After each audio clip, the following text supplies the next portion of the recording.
kami adalah para pecinta, pengagum, santri dan alumni santri daripada Maulana Abah Habib Muhammad Lutfi bin Ali bin Yahya.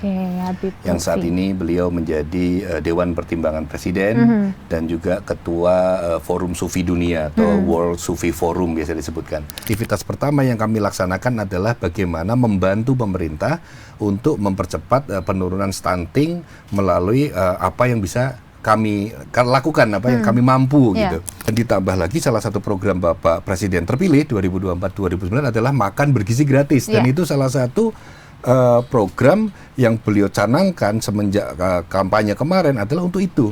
Untuk bagaimana stunting ini teratasi, bagaimana bangsa Indonesia itu ke depan memiliki penerus-penerus bangsa memang berkualitas. Tetap dalam satu koridor bagaimana mendukung program-program beliau Pak Presiden terpilih ke depan untuk bisa maksimal berjalan. Kami selaku independen, selaku organisasi masyarakat siap berada di satu garis yang lurus gitu dengan beliau, tegak lurus dengan beliau.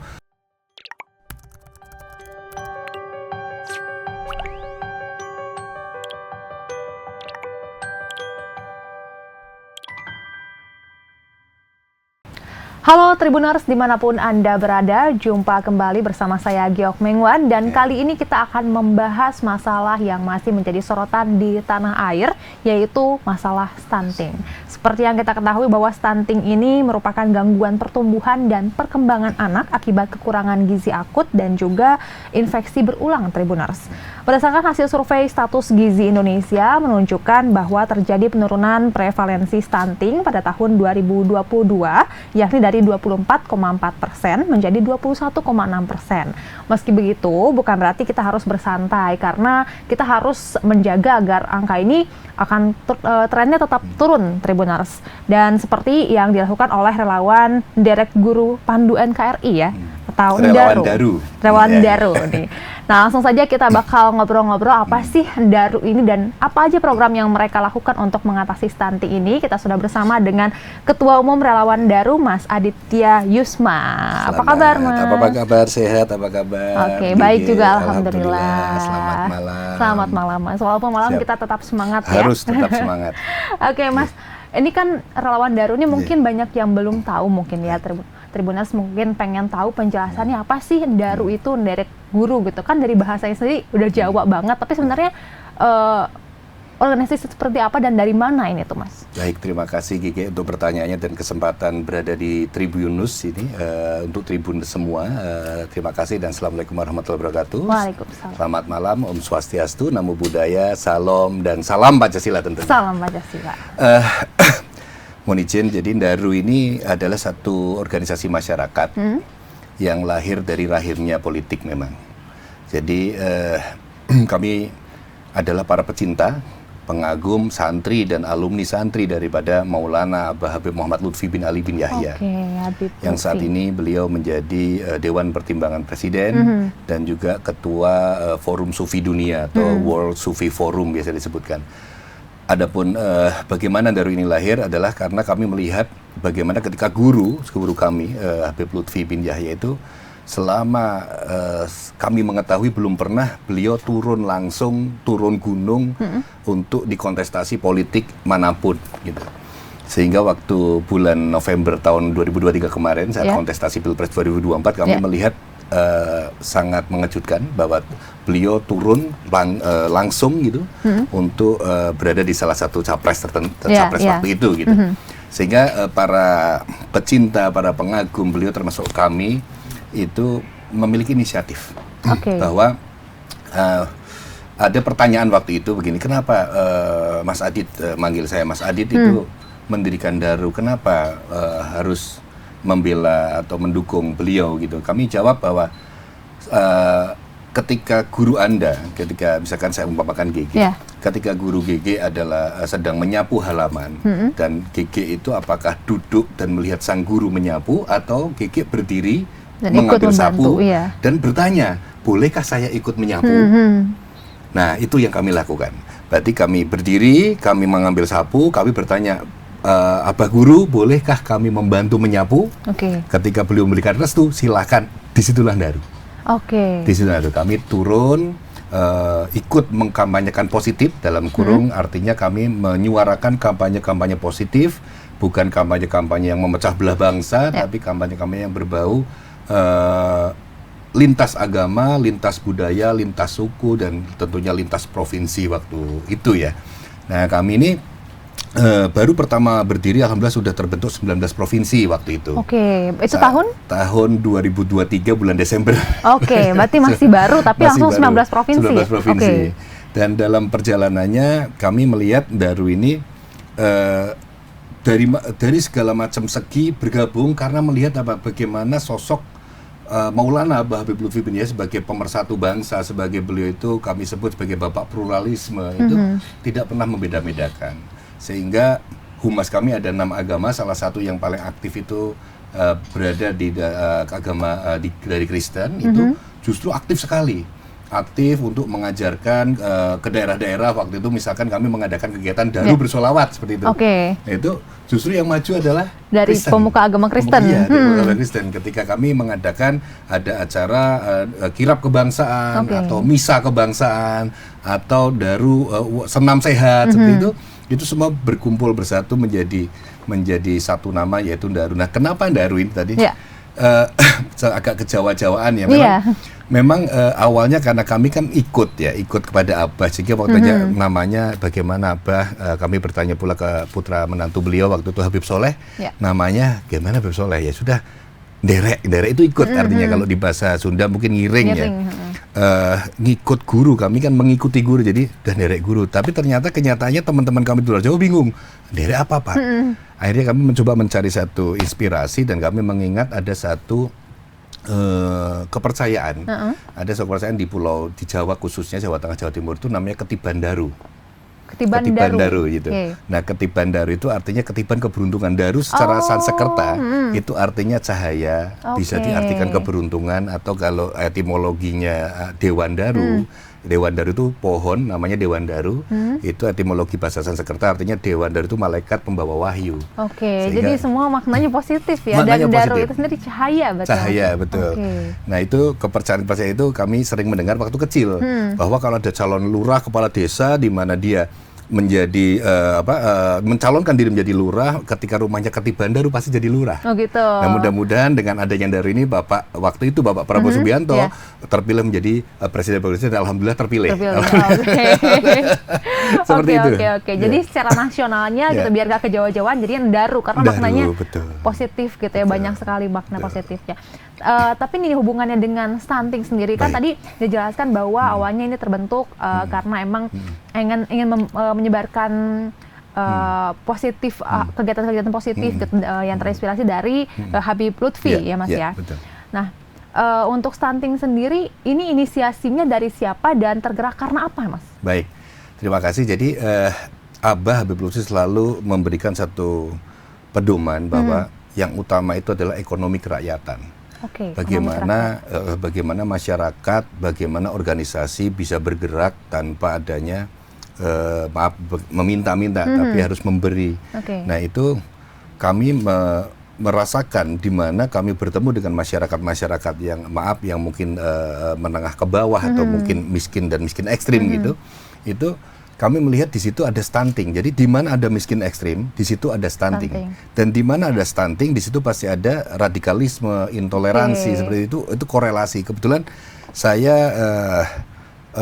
hadir ataupun turun di dalam penanganan percepatan stunting itu dari tahun 2002 akhir, 2022 akhir. Jauh sebelum Daru ini. Jauh sebelum Daru itu berdiri, kami sudah aktif beberapa kali survei ke beberapa daerah yang tinggi stunting, seperti contoh Jawa Tengah di Brebes. Itu ada daerah namanya Bulakamba di sana, dan di situ memang ada miskin ekstrim, di situ juga ada stunting, di situ juga ada radikalismenya, mungkin seperti itu, paham-paham yang memang ekstrim, cenderung ke ekstrim kanan. Kemudian ada beberapa daerah lain Jawa Barat, misalkan di Garut dan di Tasik, itu kadang bukan hanya kurangnya gizi, tapi di situ ada sanitasi yang kurang baik, sehingga menimbulkan satu kesehatan yang kurang terjaga. Dari situ, ketika Daru tadi itu yang tadinya lahir dari rahim politik, kami coba rubah menjadi organisasi masyarakat.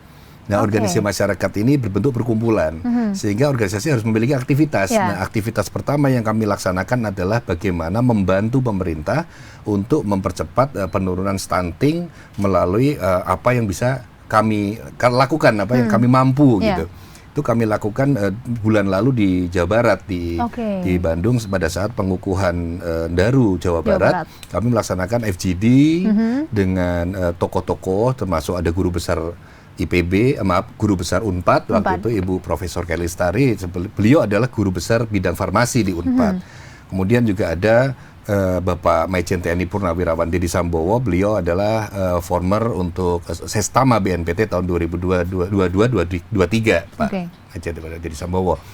Di situ kami juga membagikan telur, membagikan telur kepada ibu-ibu posyandu maupun masyarakat langsung direct di acara tersebut. Nah, artinya stunting ini bukan hanya masalah pemerintah, karena kami melihat kalau intervensi, nah bahasanya begitu kalau dokter, saya bukan dokter ya, tapi kami sering berdiskusi dengan tenaga kesehatan bahwa intervensi dulunya kepada anak balita ataupun ibu yang sedang mengandung. Tapi setelah kami beberapa kali melihat di lapangan, intervensi itu lebih baik menurut kami itu dilakukan adalah sebelum kehamilan. Jadi bukan saat hamil ataupun setelah melahirkan, tapi sebelum kondisi hamil harus diberikan intervensi, harus diberikan pendidikan-pendidikan atau pengetahuan-pengetahuan bagaimana menjaga kesehatan, bagaimana ketika mau menikah, sekarang kan sudah ada, harus dicek dulu, harus dicek dari segala macam penyakit. Dan ketika hamil itu intervensi mulai sejak dini diberikan, misalkan tambahan vitamin untuk ibu hamil, terus cek rutin secara berkala, dilihat kan janinnya seperti apa. Dari situ menurut kami lebih masuk akal daripada ketika sang anak atau sang bayi tersebut sudah lahir. Terbukti saat ini dari prevalensinya tadi mungkin tadinya 26%, sekarang sudah ke 24. Nah, target pemerintah kan tahun ini harus 14. Harus 14, apakah bisa mencapai itu ataukah prevalensinya minimal 18% dulu, yaitu yang kita sebagai seluruh anak bangsa saya rasa harus mendukung, karena masalah program pemerintah baik Bapak Presiden Jokowi maupun kelak dilanjutkan oleh Bapak Prabowo Subianto adalah bagaimana menuju Indonesia maju, Indonesia emas. Nah, ketika saat ini kita sudah memiliki stunting atau anak-anak stunting atau very stunting yang cukup besar, maka 15 tahun ke depan anak-anak ini akan jadi penerus generasi bangsa. Ketika beliau stunting, ini saya tidak menjustifikasi ya, tapi sebagian besar ketika stunting itu akan mempengaruhi pertumbuhan otak. Nah, kami khawatirkan stunting itu bukan hanya fisiknya, tapi juga IQ-nya, juga EQ-nya. Nah, ketika EQ itu juga mengalami stunting, kami khawatirkan 15 tahun ke depan bukan Indonesia emas, tapi Indonesia cemas, kami khawatirkan. itu mungkin satu hal yang harus kita perbaiki bersama-sama. Walaupun secara mungkin pemerintah kami sering mengatakan bonus demografi, tapi kebetulan kami sedang ada kegiatan dengan BKKBN yang memang membidangi kegiatan untuk percepatan penurunan stunting dipimpin oleh Wakil Presiden Republik Indonesia. Nah, bonus demografi menurut BKKBN itu sudah terlambat, harusnya 2030, tapi ternyata malah maju 2020-2025, kurang lebih gitu datanya, mohon dikoreksi nanti jika salah. Tapi dengan adanya bonus demografi yang terlambat, bukan berarti kita untuk bagaimana kita mengintervensi stunting tersebut terlambat. Dan itu masih tetap harus masyarakat serta merta, pemerintah apalagi gitu ya, dengan anggaran yang kami lihat cukup besar untuk bagaimana percepatan penurunan stunting, ini nomor satu. Dan ditambah lagi salah satu program Bapak Presiden terpilih 2024-2029 adalah makan bergizi gratis. Dan itu salah satu program yang beliau canangkan semenjak kampanye kemarin adalah untuk itu.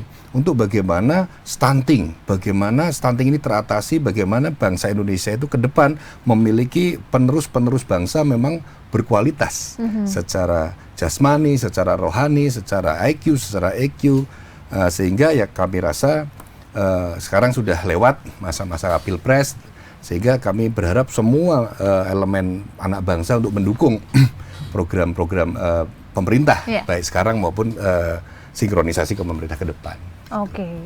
Oke, ini menarik banget karena ternyata Masnya sendiri udah punya fokus ke stunting ini sejak 2022. 2022. Ya. Oke. Tapi sebenarnya Mas sendiri backgroundnya apa sih sampai akhirnya bisa bergabung ke Daru ini? Kita jadi penasaran nih. Baik. Saya background menjadi staf ahli atau bahasa nomenklaturnya staf kelompok ahli.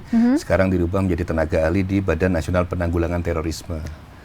Jadi di situ kami mencoba bagaimana menyuarakan pesan-pesan toleransi, bagaimana menyuarakan pesan-pesan pluralisme, bagaimana menyuarakan indahnya unity in diversity dan sebagainya. Dan ketika kami menuju atau kami berkunjung ke lapangan, ke tempat-tempat yang mungkin zona merah seperti itu, kami melihat pasti ada beberapa sebab-sebab faktor tadi seperti adanya kemiskinan yang ekstrim, mungkin di situ ada budaya yang terlalu fanatik karena satu dan lain hal. Yang ketiga, kami menemukan adanya anak-anak stunting tadi.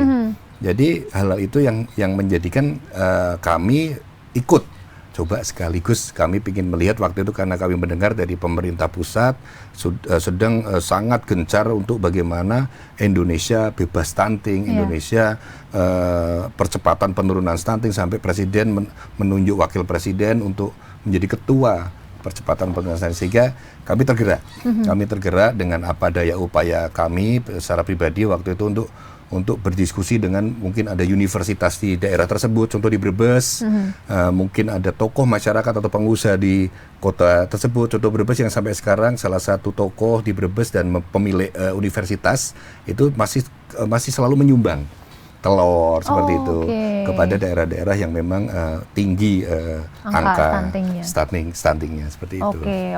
Total kenapa Daru akhirnya punya program mengenai stunting dan juga radikalisme ini. Tapi ini kita masih membicarakan soal stunting nih Mas.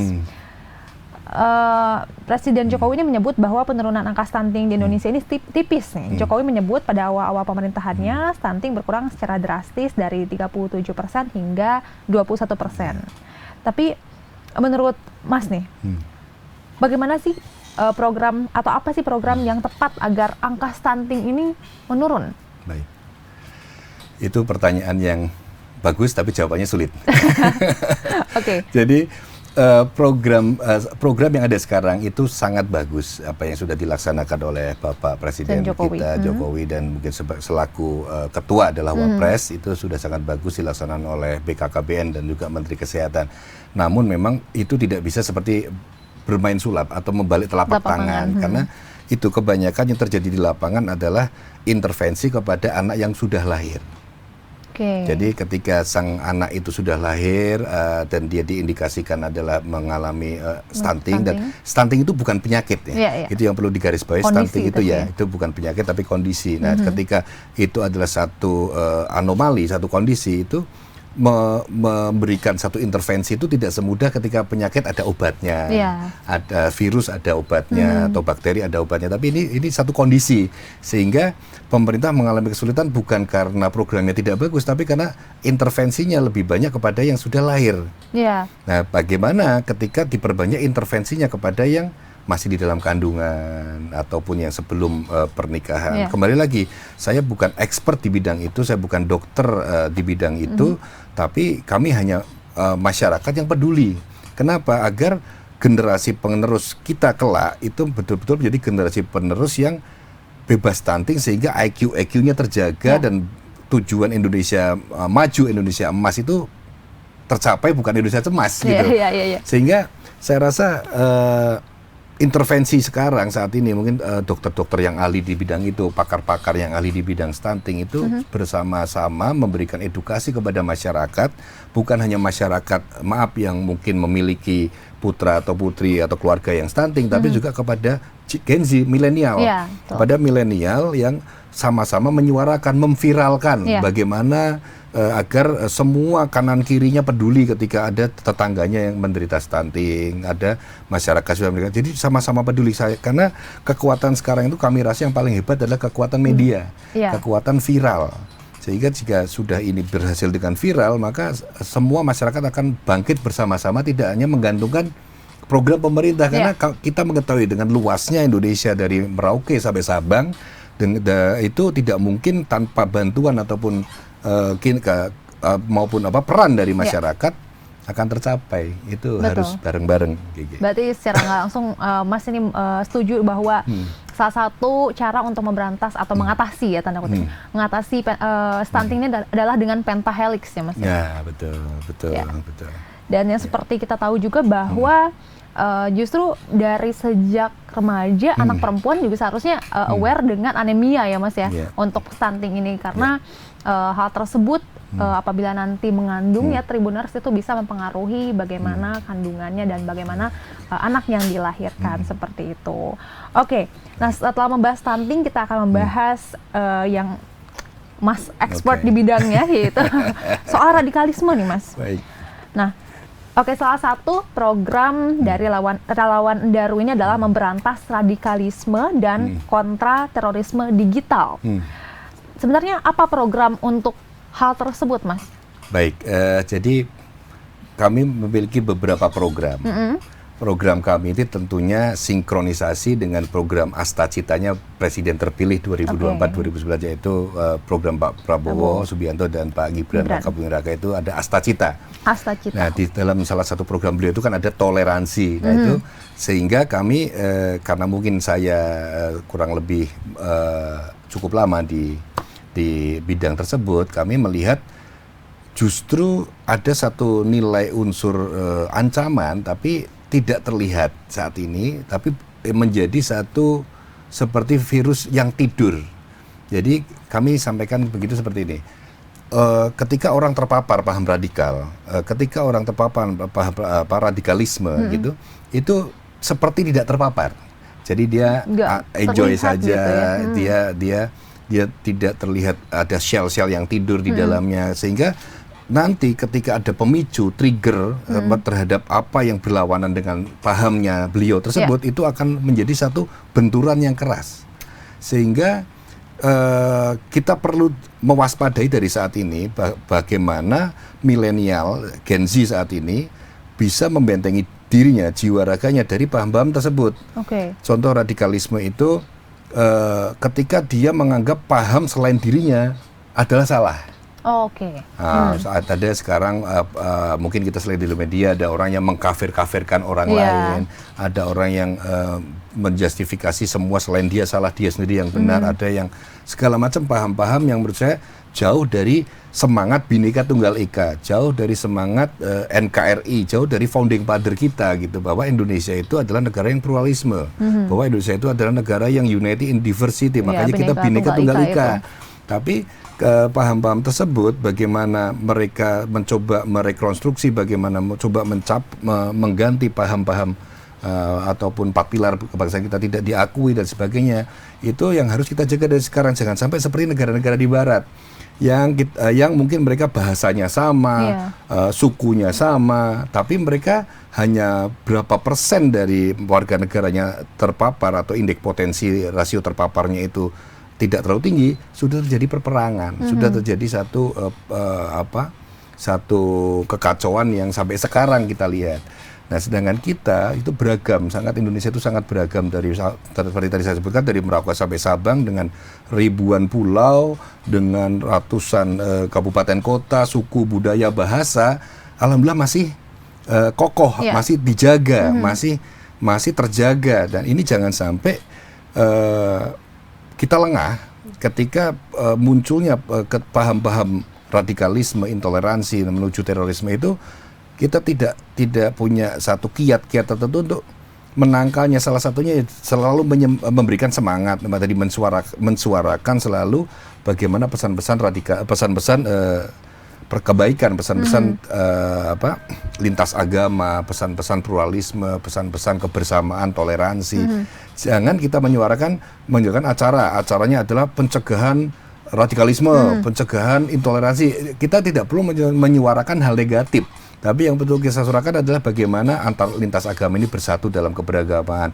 Ayo kita bikin acara bersama, ayo kita bikin satu tradisi yang memperkuat anak-anak cucu kita. Jadi ketika bicara dengan anak kita, ketika kita bicara dengan penerus kita itu jangan membicarakan itu agamanya ini, oh itu sukunya ini, oh itu agamanya itu, tapi bicarakan bahwa itu Indonesia, itu saudara kita, itu bangsa kita, itu adalah orang-orang yang akan menjaga kita ketika kita ada masalah. Itu ketika kita sesuatu musibah, dia akan menolong kita. Jadi jangan melihat orang itu semua dari agamamu apa, kalau kata orang Jawa agama Anda apa, tapi lihatlah Anda apa hobi Anda, kesukaan Anda apa, bagaimana interest Anda, pendidikannya dari mana, apa pengalaman saya, itu menurut saya lebih luas gitu, lebih menunjukkan Indonesia itu satu yang unity in diversity itu. Oke, jadi jangan sampai menyinggung soal SARA ya Mas ya. Nah, dan ini juga sudah ditunjukkan oleh relawan Daru yang dimana di dalamnya terdapat banyak tokoh-tokoh dari lintas agama juga ya Mas ya. Nah, tapi untuk sosialisasinya sendiri ini kan berupa pencegahannya. Ini dilakukan di mana saja dan udah kemana saja nih Mas? Baik. Kami pernah melaksanakan bekerjasama dengan Pegadaian, BUMN ya, kami masih adalah BUMN dengan kementerian maupun dengan perusahaan-perusahaan BUMN. Kami melaksanakan dengan sekolah-sekolah, kami melaksanakan dengan community base gitu. Nah, insya Allah nanti tanggal 8 ini Agustus kami akan melaksanakan dengan seluruh DPW Daru se-Indonesia dan DPC. Kurang lebih kami saat ini akan mengukuhkan yang akan hadir di acara tanggal 8 Agustus itu 30 DPW. Dan mungkin sekian seratusan DPC akan hadir di acara tanggal 8. Di situ kami akan memberikan seminar.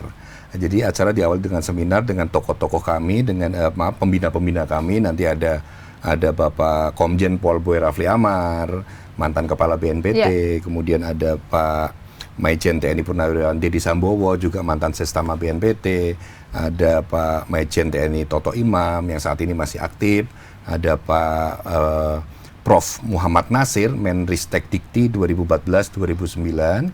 Prof. Nasir ini khusus memang kami hadirkan beliau Dewan Pakar Daru, Prof. Nasir ini. Dewan Pakar kami karena kami membutuhkan tantangan pendidikan untuk masa depan bagaimana nih. Karena kita melihat jangan sampai pendidikan sekolah ini nggak ada lagi pendidikan P4. Sekarang kan ada pendidikan P4. Zaman saya dulu masih ada penataran Pancasila, masih ada nilai-nilai dasar Pancasila, masih ada di sekolah kami dulu. Sekarang kan sudah hampir tidak ada. Sehingga kami mohon kepada Prof. Nasir nanti akan menjadi pembicara di seminar kami itu untuk memberikan pembekalan itu. Kemudian juga nanti akan hadir dari Wamentan, Wakil Menteri Pertanian Pak Sudaryono juga akan hadir mengenai tadi bagaimana ketahanan pangan untuk pencegahan stunting tadi. Kemudian juga akan mengisi Ibu atau Sis Rahayu Saraswati akan mengisi mengenai identitas budaya masa depan. Kenapa? Karena radikalisme, intoleransi, terorisme itu pasti ujungnya pada bagaimana menghancurkan bangsa. Yang paling mudah adalah salah satunya adalah menghancurkan identitas budayanya. Jadi dengan budaya yang dihancurkan, maka mudah untuk meruntuhkan pondasinya. Sekarang kita ketimuran, ketemu orang tua cium tangan, ketemu tetangga menyapa. Tapi ketika paham-paham radikalisme ini tumbuh, maka yang ada seudon. Melihat jangan-jangan ini anu seperti itu. Nah, itu nanti akan hadir di tanggal 8 itu. Ini salah satu program di mana kami melaksanakan satu kegiatan untuk tadi bagaimana menjaring dua program dari program stunting, program pencegahan ataupun program deradikalisasi ini melalui satu program satu hari one day seminar itu. One day seminar. Nah, di situ pun nanti kami akan memperkenalkan program-program Daru yang lain seperti kami punya Daru Academy. Kami membantu anak-anak yang prestasi tingkat nasional medali emas tapi kesulitan untuk kuliah, kesulitan untuk sekolah, itu kami siap untuk membantu. Jadi ada beasiswa pendidikan gitu ya? Betul, pendidikan. Yang lain-lainnya ya kami tetap dalam satu koridor bagaimana mendukung program-program beliau Pak Presiden terpilih ke depan untuk bisa maksimal berjalan. Kami selaku independen, selaku organisasi masyarakat siap berada di satu garis yang lurus gitu dengan beliau, tegak lurus dengan beliau untuk bagaimana kita ayo sama-sama. Program ini bukan hanya program pemerintah, tapi ini harus menjadi program rakyat Indonesia karena presiden yang terpilih bukan presidennya 1-2 partai, tapi ini presiden rakyat Indonesia, kita harus akui itu. Dan it's over, sudah selesai. Yang kita harus bahas adalah bagaimana kedepannya ini yang menjadi satu bangsa yang besar seperti itu. Nah terkait dengan paham radikalisme seperti yang kita tahu bahwa di Israel dan juga di Timur Tengah banyak sekali konflik-konflik yang sedang terjadi. Tapi untuk potensi gerakan radikalisme dan terorisme saat ini di Indonesia dikaitkan dengan kondisi tersebut seperti apa menurut Mas? Nah, itu yang tadi saya sebutkan. Di Suriah itu kan kita mengenal di negara tersebut kan satu bahasa, satu suku, seperti itu ya. Tapi dengan indeks potensi rasio yang tidak besar terjadilah kekacauan seperti itu. Nah, Indonesia alhamdulillah dengan banyaknya suku bangsa, banyaknya pulau terpisah-pisah, banyaknya agama di sini masih terjaga. Jadi potensi itu ada. Potensi kalau setiap negara, setiap bangsa pasti ada potensi untuk bagaimana dipecah belah dari dalam. Tinggal bagaimana bagaimana kita sebagai masyarakat, sebagai rakyat Indonesia bersatu padu mengikuti seperti apa yang dicita-citakan founding father kita, bahwa Indonesia itu punya 5 sila. Dari mulai ketuhanan yang Maha Esa, kemanusiaan yang adil dan beradab, persatuan Indonesia, kerakyatan yang dipimpin oleh hikmat, kebijaksanaan dalam perwakilan permusyawaratan, dan keadilan sosial bagi seluruh Indonesia. Ayo ndak hafal ya. Nah itu 5 sila ini. 5 sila ini adalah pegangan.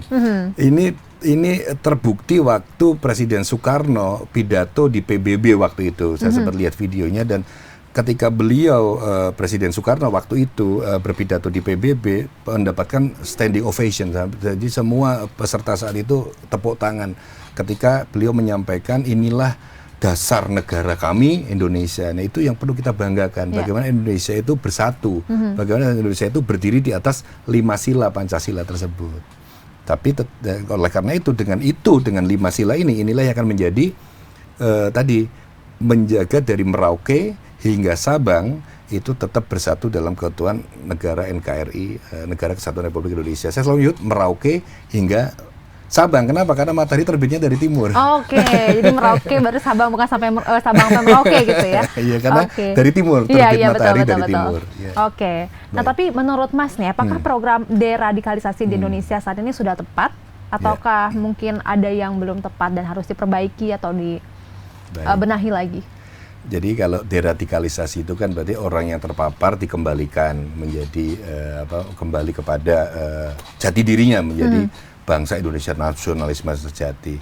Bagaimanapun program deradikalisasi itu tetap akan memiliki satu lubang, tetap akan memiliki satu defect, satu kekurangan. Kenapa? Karena ideologi itu tertanam di hati.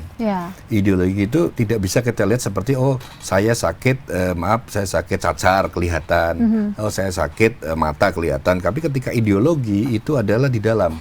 Nah, yang kami khawatirkan sekarang jangan sampai mungkin beliau-beliau atau oknum-oknum atau orang-orang yang terpapar atau oknum-oknum tersebut yang ingin menghancurkan bangsa dan negara itu memiliki berpura-pura, atau mereka menggunakan bahasa tagiyah itu berpura-pura, menyembunyikan identitasnya. Nah, kalau itu terjadi, itu menurut kami kita harus jauh lebih waspada, kita harus jauh lebih memiliki data-data yang akurat. Karena ketika mereka sudah menggunakan tadi yang kami sebutkan itu kita nggak bisa mengenali. Ya, kami sudah nasionalisme, kami sudah NKRI, kami kembali. Tapi siapa tahu di dalam hatinya itu masih ada sel yang tidur, masih ada virus-virus yang tertanam. Nah, itu yang harus betul-betul dijaga, harus betul-betul dilihat, harus betul-betul diawasi, jangan sampai lengah oleh seluruh masyarakat Indonesia. Kembali lagi, Daru adalah organisasi masyarakat, Daru adalah Daru adalah kelompok yang ingin melihat Indonesia maju. Kami tidak bisa expert dalam segala hal, tapi kami adalah orang-orang per orang yang bersatu dalam satu community yang dinamakan Daru Derek Guru yang tidak ingin Indonesia terpecah belah.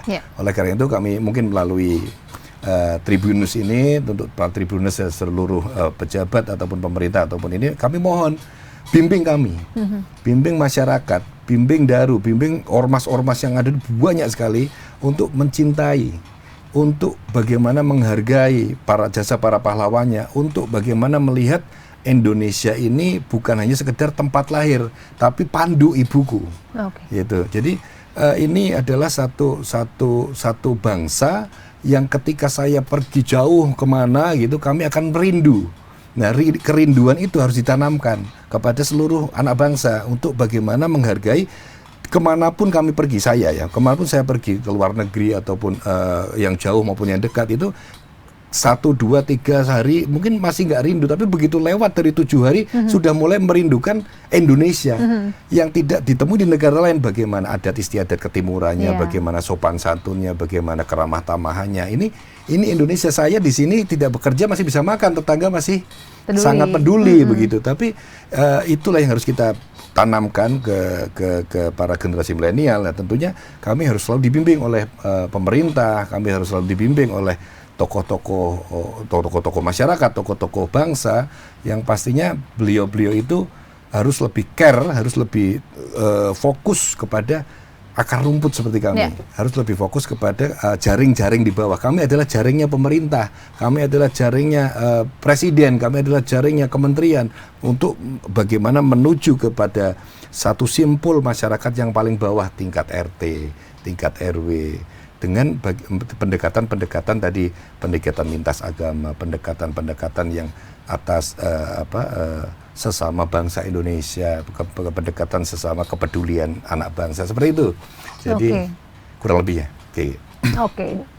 Jadi seperti yang sudah Mas singgung sebelumnya, karena kontestasi Pilpres sudah berakhir, yang harus kita fokuskan saat ini adalah bagaimana kita mendukung program-program, tentunya program yang ada pun pasti untuk kesejahteraan dan kebaikan kita semua ya Mas ya. Dan salah satu perpanjangan tangan pemerintah, berarti bisa dibilang seperti itu, dari pemerintahan presiden terpilih saat ini maupun nanti saat ini maupun nanti itu adalah Ndaru ini. Oleh karena itu selain didukung oleh pemerintah dan pejabat stakeholder lainnya, kita sebagai masyarakat juga harus ikut mendukung dan juga salah satunya juga ikut berpartisipasi bisa ya, seperti itu ya. Untuk masyarakat sendiri apakah bisa bergabung ke Ndaru atau seperti gimana? Oh baik, jadi kami terbuka, Ndaru itu sangat terbuka untuk seluruh elemen masyarakat, lintas agama, lintas generasi, lintas budaya, dari Merauke hingga Sabang. Kami saat ini sudah ada 30 DPW itu dari mulai Aceh,